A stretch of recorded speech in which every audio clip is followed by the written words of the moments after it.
शांति।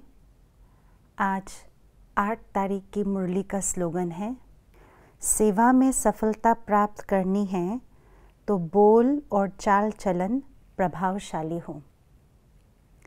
हमारे अंदर की स्थिति का जो आईना है वो है हमारे बोल और चाल चलन।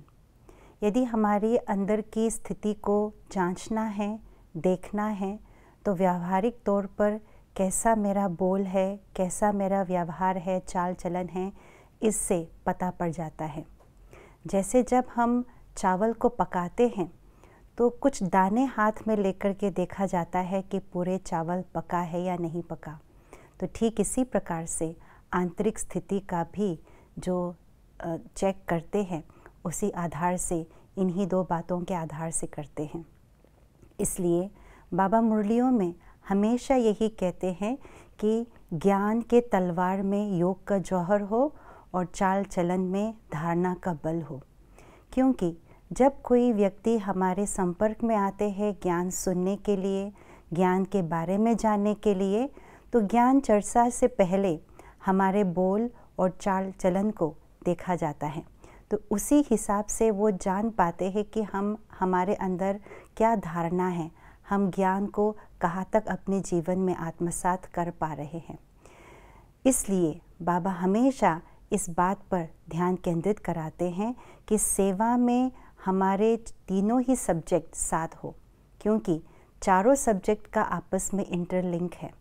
लेकिन हम सेवा में इतना व्यस्त हो जाते हैं कि तीनों सब्जेक्ट भूल जाते हैं, ज्ञान भूल जाते हैं, योग युक्त अवस्था में रहकर सेवा करें ये भूल जाते हैं, और चलन में धारणा भी भूल जाते हैं। इसलिए हमें सेवा में योग युक्त होकर के प्यार से बाबा की याद में हम ज्ञान सुनाएं तो हमारे बोल प्रभावशाली होंगे, और व्यवहारिक चाल चलन में भी तभी प्रभावित होगा जब हमारी धारणा अच्छी होगी। ज्ञान सिर्फ सुनने मात्र नहीं है, लेकिन हमारी धारणा ही ज्ञान है। जो हमने सुना, मैंने उसको संस्कारों में उतारा है, तो वो धारणा में आ जाएगी। तो बोल और चाल चलन को प्रभावशाली बनाने से ही सेवा में सफलता अवश्य प्राप्त होगी। तो इसीलिए चारों ही सब्जेक्ट को हमें साथ में लेकर के चलना है, तभी हम चारों सब्जेक्ट में पास विद ऑनर्स बनेंगे।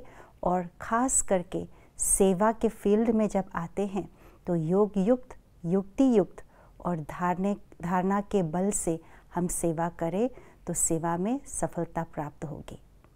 ओम शांति।